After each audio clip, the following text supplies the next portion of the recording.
So this is the other side of the dot dot dot. And I wanted to go black and white, just whatever. Okay, so we moved out to California.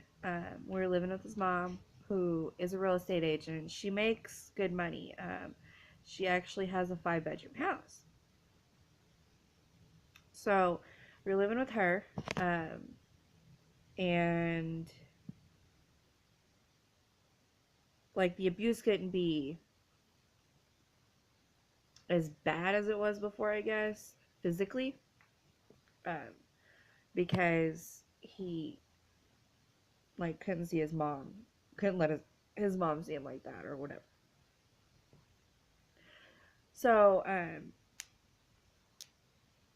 he starts working for himself, which is what he was doing in Borger whenever he wanted to.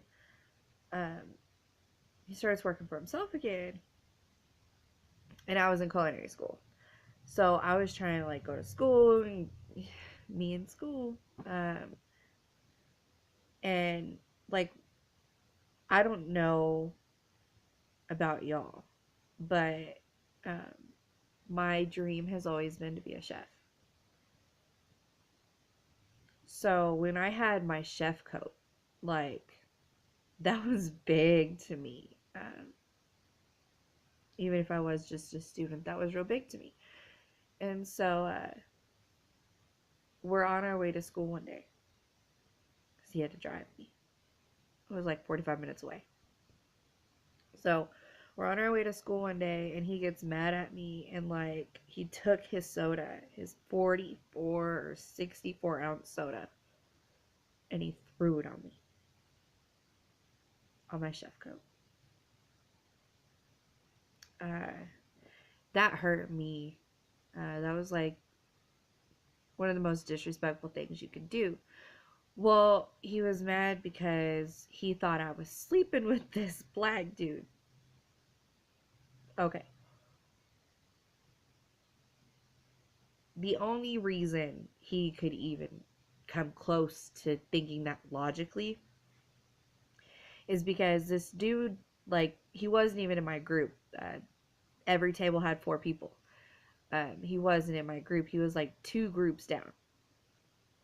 So, uh, but my group was top of the class. Um, we had a real nice tablecloth. We always had our silverware rolled, and like our plates were always perfect. Our table was set restaurant style. It had a menu on it, um, and everything was labeled. Uh, and our food was good. Our food was real good.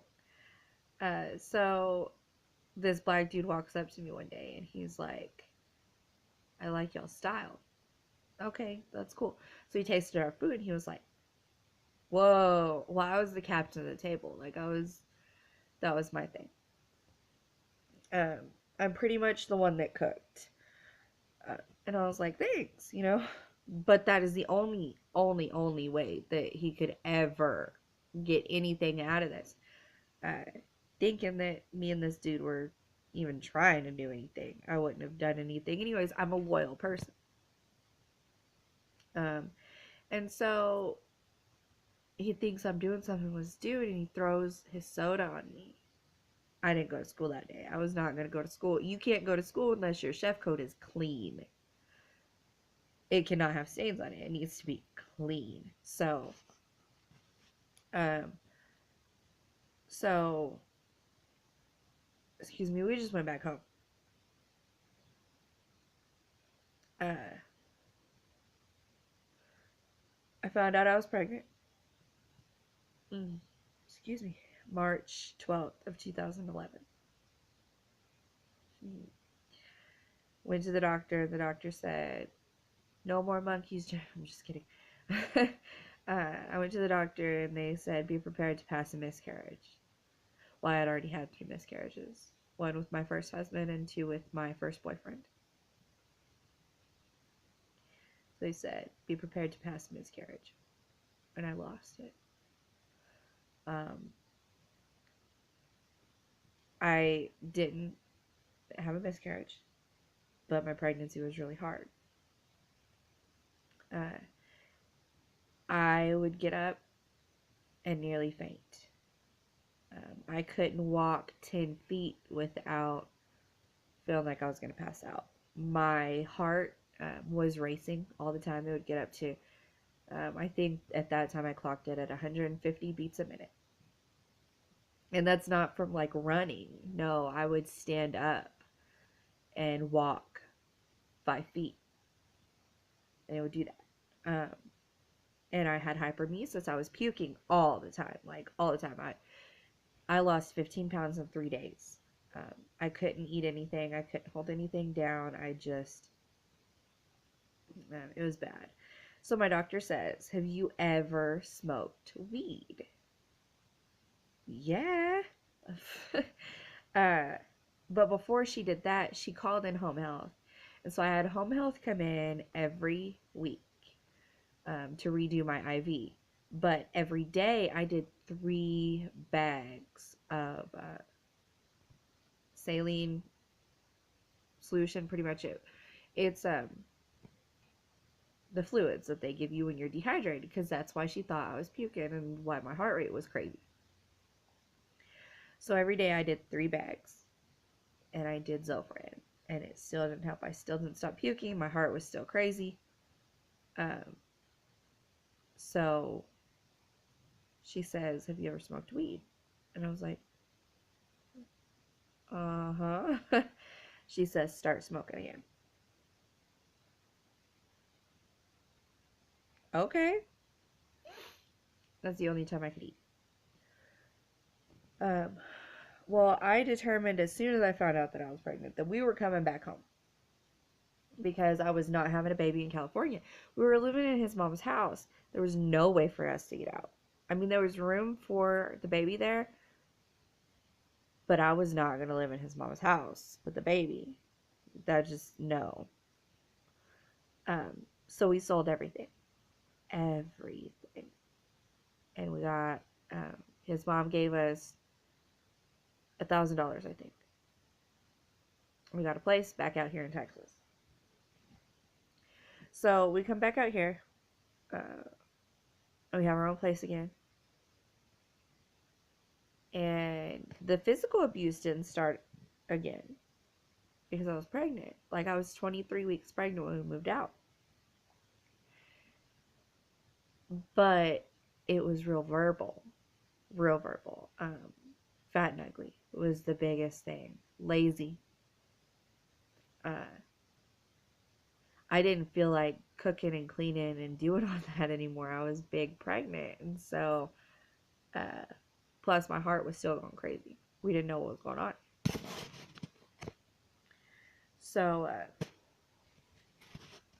fat, ugly, and lazy is the 3 main things he would call me. But there was other stuff, of course. He just made fun of me a lot. A lot. He started working all the time. He was working for this company right after our son was born. Well, the day before our son was born, which he was, sorry, my hair's driving me crazy. The day he was born was actually my 22nd birthday, on October 22nd, and he was born 10 hours and 22 minutes before the time I was born. So there's a lot of 10s and 2s there. But the day before he was born, I sold my car for $1,700. When I went into the hospital, I had $1,700 at the house. Well, there was a problem with Benji. He had jaundice. So he was actually in the hospital for 5 days. Well, Ben was hardly up there at all. And it wasn't work because he was off. Like, they let him off because he just had a son. And yeah, the house was clean whenever I got out. But $1,700 was gone. He's never been able to tell me where that went. How do you just blow $1,700 in 5 days and not have a clue where it was? There wasn't anything new in the house. And none of the bills were paid. Um, I could see he probably spent $200 on food, but that still leaves like 1,500 where there's nowhere that it goes. Uh, so I've always wondered about that. Where did it go? People have suggested maybe he's on drugs because of how crazy he is, and that, I guess that's a possibility. I'm not going to slander him and say that it is, but it's a possibility. Um, so get out of the hospital, and he's like, instantly, you need to lose weight. Okay. So I started losing weight, but it wasn't good enough. In 2012, we got married. I don't know why I did that. I really don't know why. September 2012, we got married. Um, February 7th of 2013, we found out we were having another baby. Well, he hadn't paid the rent in our house in like 7 months. Dude did not pay rent. He was making $1,000 a week and he wouldn't pay rent, and none of the bills were paid. Uh, and you can think bad of me all you want, but I was having to steal groceries for the house. Um, I had to steal clothes for Benji. I had to do what I had to do to make sure my son had what he needed. Found out that I was pregnant with Caleb. And that was on the 7th of February. February 19th, there was a big blizzard. Well, he was working for a trucking company now. He lost his good job because he was stealing. So he was doing cattle hauling now. And they told him to go out to Hereford. And I told him, don't do that. It was 45 minutes away. And I was like, you don't do that, because if you do, you're going to get stuck out there. This blizzard is coming. Texas doesn't get blizzards. So whenever we get snow, we freak out. But when we get blizzards, it's real bad. They shut down all the highways. There was no way in or out of Amarillo. But he went ahead and went. We was stuck out there for 3 days. And while he was gone, I invited one of my high school friends over. We're just supposed to be his friends. We're just supposed to hang out, listen to music, chill. But when he showed up, he was drunk. And he had more beer with him. And he starts like kissing me and stuff. And I was like, no, I'm married, I'm pregnant, I can't, we're not doing this. It's not happening. So he took my pants off of me. And I pulled him up. And I kicked him off. And he did it again. And I did it again. And he did it again. And I did it again. And it got to the point he was being so aggressive about it. And I just kept saying, no. No. And I was pushing him off and pushing him off and pushing him and kicking him and trying.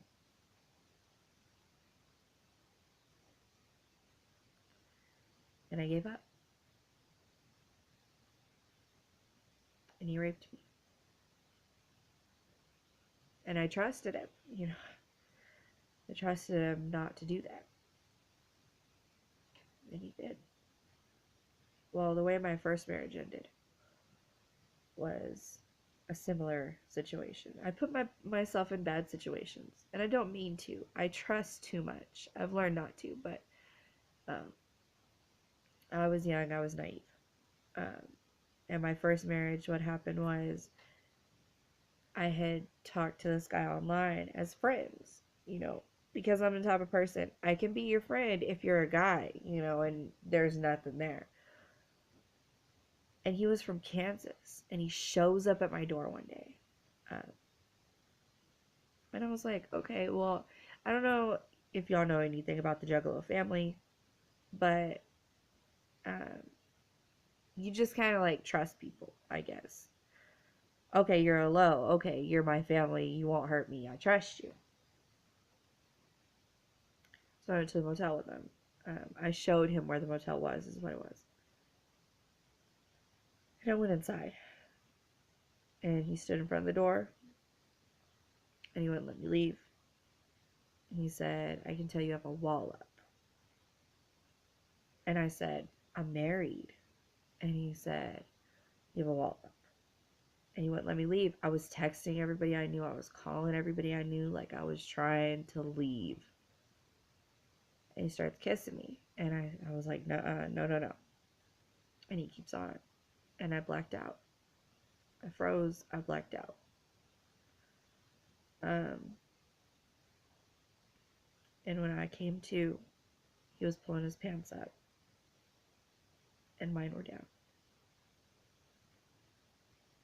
Well, my first husband didn't believe that it was rape. That's why he left. Well, now I put myself in another situation like that. Because I trusted somebody that I shouldn't have trusted. So, I got raped again. And I took him home. It was a blizzard. I knew he couldn't walk. And he couldn't walk back to my house in the snow. And if I just made him leave, what was I going to do? You know, if he came back. I had my son there with me. I was pregnant. I couldn't chance it. So I took him home. And Ben came back. A couple days later. And I was real distant from him. And finally I said I cheated. Okay, now let me tell you why I said I cheated. My first husband didn't care that it was rape. He didn't care at all. So why say I was raped? It didn't matter. It didn't matter if I was raped or if I cheated. I said I cheated. And he was asking me questions about it. Asked me if I wanted it, and I said no. He asked me if I said no, and I was like, yeah. I said no so many times. I tried to file a police report, but it was 2 weeks later. The cops told me, you get a recorded confession from him, and we'll go after him. But if you don't, there's nothing we're going to do. Well, Ben had already contacted him and, like, called him out on it and called him a rapist. So there was no way he was going to talk to me at all. And so after that, Ben, like, got skeptical. And he was wondering, he was, like, asking me, is this baby even mine? Well, yeah. Found out I was pregnant almost 2 weeks before that happened. And he was like, baby, and it might not be mine. So the time goes on, and he's calling me all kinds of names. I mean, I was a hoe, I was a slut, I was a whore, I was a tramp. How dare I do that to the family? Pretty much. We moved into an apartment. And in apartments, you know, you can't be real loud. You can't be yelling and screaming at each other because people will report you. And that's what happened. We got reported quite a bit. And we ended up moving. He broke the lease. He just didn't want to live there anymore. He had the money for the rent, and instead of paying the rent, he moved us into a trailer. Here's the thing about this trailer. It was way, way, way outside of town. I'm talking like 45 miles outside of town. I didn't have a phone. I didn't have a computer. I didn't have internet. I didn't have a car. I didn't have anything. So he moves me way out and gives me nothing to contact my family. And then he starts stuff between me and my family. And I ended up not talking to him for a few months. Well, by this time, we already have Caleb, which is my youngest boy. Um, we have Caleb. He was 6 months old when we moved. Something like that. 7 months. Excuse me. So, I'm tired. So we moved. And he caused stuff between me and my family, and I ended up not talking to him for a few months. Well, then Benji broke his arm. And this day was horrible. Oh my god, it was horrible. So I'm going to ... right here. And we'll continue later.